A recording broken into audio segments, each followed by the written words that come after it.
guys, I'm here at Jaguar and I'm here to check out this F-Pace SVR and starting this review from the interior because there's really nothing much that has changed from what I've reviewed of the older car. But then we'll talk about the exterior, then we'll kick to our cinematic. So I hope you enjoyed the video. Make sure you like, subscribe, and please share this video with fellow car people.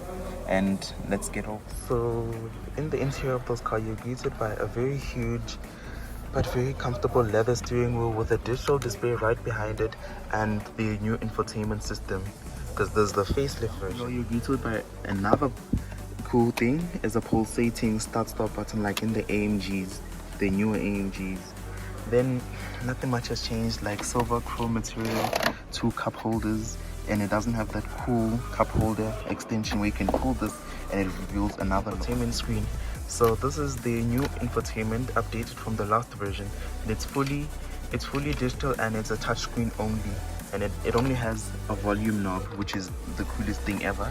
Just the volume knob, and yeah, a really nice sweet touch points in this car. There's cubby space here for a wireless charging. Below is some aluminium pedals. Moving over to the door, you have your automatic windows and the one-click function. Then you have 3 memory seats in this car for the driver's seat and the passenger, so both can be adjustable the way you like. This being the expensive top of the range SVR model, you get a heads-up display. The car's not on, you won't see it, but you have a heads-up display. And yeah, I think that's gonna end it for the driver's side and the passenger. Then we'll get into the back, talk about new room. One thing I forgot are these seats. These are bucket seats that you got in the same Range Rover Sport SVR. So if you want to see that review, click in the pop-out banner in the top right corner of your screen to see that video. Then let's move to the rear. Back seat of the Jaguar F-Pace SVR. These seats are really low, so I think for someone really tall, their knees, they're gonna find themselves hatching up a bit. And these seats are not very comfortable, they're very stiff. But it's leather, so that gives it a point up from my grade. These bucket seats they have perforated leather at the back, so I think the optional carbon, if that is an option on this car, the optional carbon seats would look really cool in this.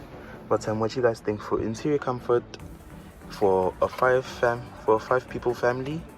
Is this enough? So we just finished with the interior of this car, so we're going to talk about the amazing exterior of this car. So there's the facelift SVR model, so there are some changes from the normal F-Pace R.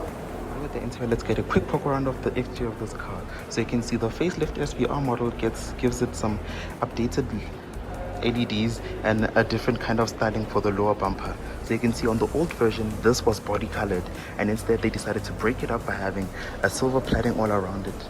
Then coming over to the side, the silver plating continues around the wheel arches and here around the air vents, and I think you can get this in gloss black instead of that silver plating.